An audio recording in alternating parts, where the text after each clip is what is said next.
Hello friends, I'm someone who's crossed the 65-year mark, and today I want to share a story that might make you rethink your daily habits. It's about the 30 days I decided to quit sugar completely. No cookies, no soda, not even a teaspoon in my morning coffee. And what happened? Let's just say it transformed how I feel about my health, my energy, and even myself at this age. If you're thinking it's too late to change, stick with me. This story might be the spark you've been looking for. Sometimes, the smallest changes lead to the biggest results. In this video, I'll take you through every step of my journey, from why I started, the struggles I faced, to the incredible changes I never expected. This isn't just about quitting sugar. It's about rediscovering joy and vitality in retirement. Let's dive in. The silent enemy in my life. Before I quit sugar, my life seemed fine. I had toast with jam for breakfast, a soda with lunch, and a cookie in the evening. It was a routine I'd followed for decades. But if I'm honest, I didn't feel fine. I was constantly tired, even though I'm retired with plenty of time to rest. My mind felt foggy, like I couldn't focus, and the joint pain. It was getting worse, especially after days I indulged in sweets. I used to think, it's just aging. But then I wondered, could sugar, something I consumed every day, be quietly wrecking my health? In America, sugar is everywhere. From your morning coffee, to healthy granola bars, to dessert after dinner, it's in everything. But the scary part, after 65, our bodies don't handle sugar as well. Sugar isn't just empty calories. It causes inflammation, raises the risk of heart disease, diabetes, and even affects memory. I learned that sugar can increase inflammation, leading to joint pain, fatigue, and mood swings that hit me hard. I asked myself, how long have I let sugar control my body? Diseases linked to sugar. Sugar doesn't just make you gain weight, it's a major driver of serious diseases. First, there's type 2 diabetes. When you eat too much sugar, your body pumps out insulin to process it. But over time, cells become insulin resistant, causing blood sugar to spike. At 65, this risk is higher because our bodies don't bounce back as easily. Then there's heart disease. Sugar raises triglycerides, a type of fat in your blood, and lowers HDL, the good cholesterol.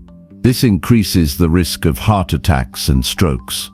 I also learned sugar can cause fatty liver disease, where fat builds up in the liver, leading to inflammation and damage. And the scariest part, recent studies suggest sugar may contribute to Alzheimer's disease, sometimes called type 3 diabetes, because it's linked to the brain's reduced ability to use glucose. But it's not just the body that suffers. Sugar messes with your mind and emotions. There were days I felt irritable, sad, or anxious for no reason. Turns out, sugar can cause big swings in blood sugar levels, affecting mood, and even creating a kind of addiction. I realized sugar wasn't just part of my diet, it was running my life. Awareness and decision to change. What really stopped me in my tracks was realizing sugar was stealing the joy of my retirement. I wanted energy to play with my grandkids, travel, or just enjoy a day without feeling drained. But sugar was holding me back. I asked myself, can I change? At this age, is it too late? Then I made a decision. I'd try quitting sugar for 30 days. No refined sugar, no corn syrup, no artificial sweeteners, just 30 days to see how my body would respond. Chapter 2. Agitation. Quitting sugar, a tougher battle than I expected. Part 2.1. Habits and sugar dependency. It sounds simple, right? Just quit sugar for 30 days. But oh, it was so much harder than I thought. Sugar wasn't just an ingredient, it was part of my habits, my emotions, my memories. Every Saturday afternoon, I'd enjoy a homemade chocolate chip cookie. It was my way to unwind, my comfort after a long day. Giving it up felt like saying goodbye to an old friend. I realized I was more dependent on sugar than I thought. Sugar triggers the brain to release dopamine, the feel-good chemical. That's why I craved a candy bar when I was stressed or sad. At 65, when life slows down and sometimes feels empty, sugar became a way to fill the void. But I knew if I wanted change, I had to face the truth. Sugar was controlling me, not the other way around. Part 2.2. The first days, cravings and withdrawal symptoms. Day 1, I thought, I've got this. But by day 3, the sugar cravings hit like a freight train. I felt restless, irritable, even a little headachy.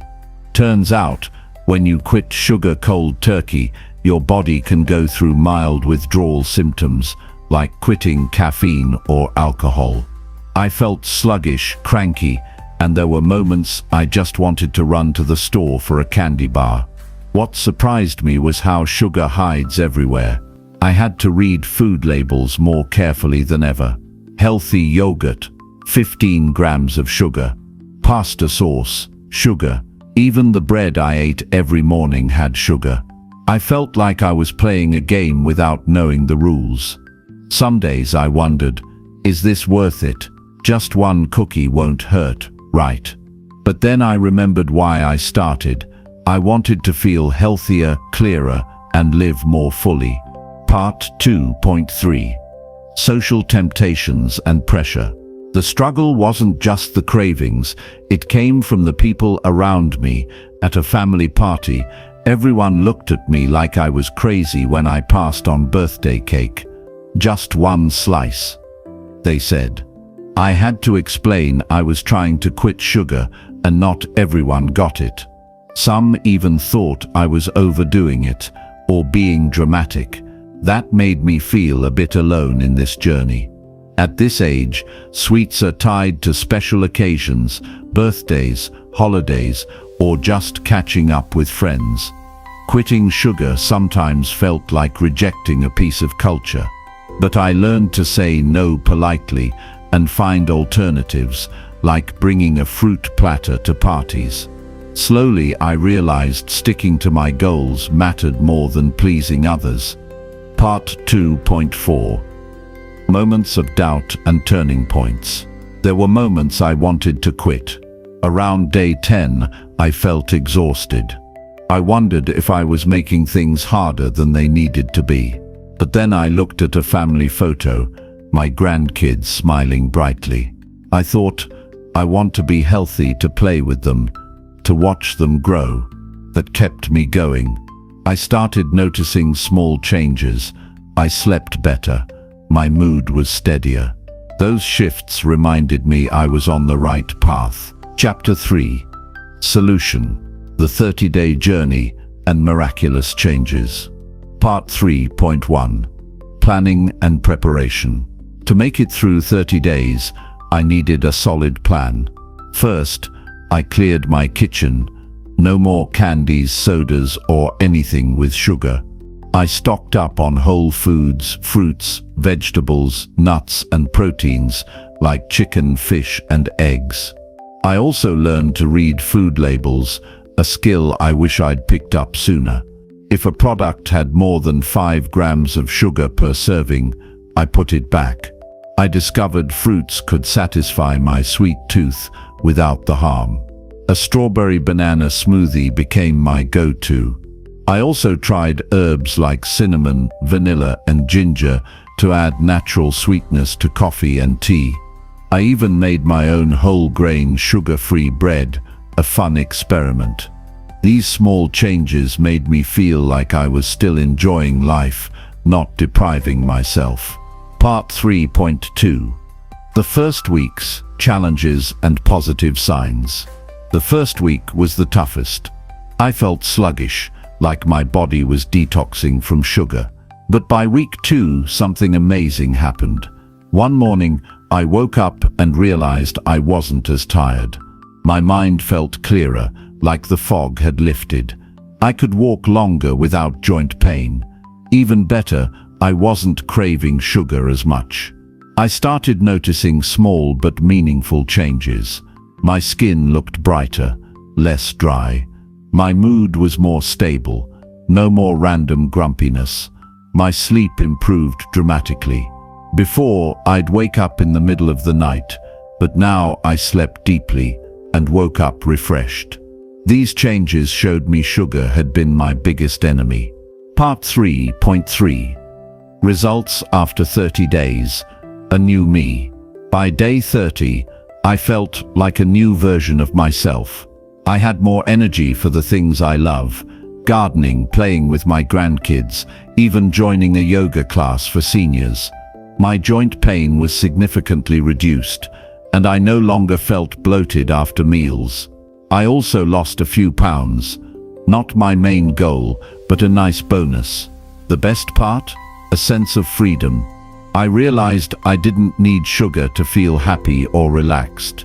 More than anything, I felt like I was truly living, not just getting by. At 65, I thought my health was set in stone. These 30 days proved me wrong. I didn't just feel better, I felt younger. That was a priceless gift. Part 3.4. Sustaining a low-sugar lifestyle. After 30 days, I decided to stick with a low-sugar lifestyle. I'm not rigid. I'll have a slice of birthday cake or a scoop of ice cream now and then. But I've learned to take control, not let sugar control me. I prioritize whole foods, cook more at home, and always keep fresh fruit on hand. I've also tried new recipes, like sugar-free almond flour cookies with a touch of natural honey. My life feels richer now, not restricted. Chapter 4. Lessons and advice. Your journey starts here. Part 4.1. Lessons from 30 days. These 30 days taught me so much. First, it's never too late to change. At 65, I thought I was too old to start over, but I was wrong. Second, you can take charge of your health, even in small steps. And finally, sugar isn't the only source of joy. I found happiness in cooking, walking, and savoring simple moments with family. Part 4.2. Tips to get started. If you're ready to try quitting sugar, here are some tips from my experience. First, start small. You don't have to cut everything at once. Try ditching soda or candies first, then build from there. Second, keep healthy snacks like nuts or fruit on hand to curb temptations. Third, read labels. You'll be shocked where sugar hides. And finally, find joy in new foods. Try a new recipe each week. It's how I kept this journey fun. Part 4.3. Inspiring others. This journey didn't just change me, it inspired those around me. My friends started asking how I did it, and some even tried quitting sugar with me. It reminded me that each of us can spark change, not just for ourselves, but for those we love. Conclusion: 30 days without sugar changed me, not just my health, but how I see life. At 65, I learned it's never too late to care for yourself. If I can do it, so can you. Give it a try, just 30 days, and see how your body thanks you. You might discover a new version of yourself, like I did. Thanks for joining me today. If this story inspired you, leave a comment and share your experience. You might be the next one to inspire me. Don't forget to like and subscribe for more stories about health and living well. See you next time.